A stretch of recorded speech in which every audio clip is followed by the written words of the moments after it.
Covid-19, l'on note une augmentation des cas graves et des décès en réanimation, alors qu'une prise en charge rapide permet de limiter les complications et les risques.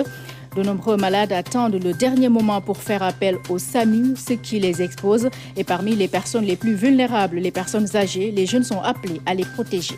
Ces derniers jours, on a relevé une augmentation du nombre de cas graves et de décès de patients Covid.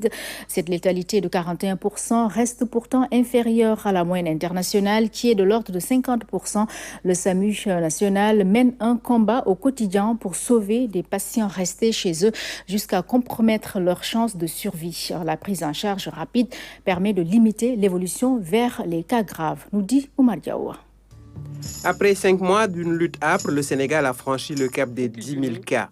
Les décès au nombre de 209 inquiètent les profanes, mais pour les spécialistes, cette létalité ne s'écarte pas trop de celle que l'on observe dans les services de réanimation à l'échelle mondiale.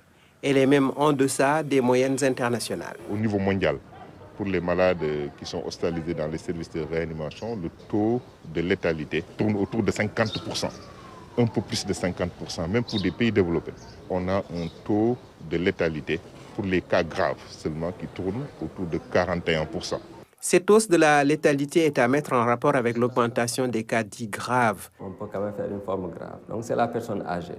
C'est la personne qui a des comorbidités. Toute personne qui a une autre pathologie chronique doit être considérée comme personne à risque de développer une forme grave et même de décéder si une prise en charge n'est pas faite de manière précoce.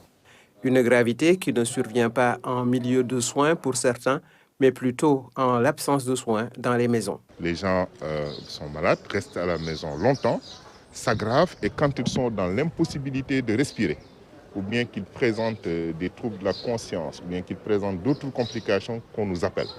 Le travail de récupération des cas graves commence dans les ambulances médicalisées du SAMU, une course contre la montre que cette dernière remporte parfois.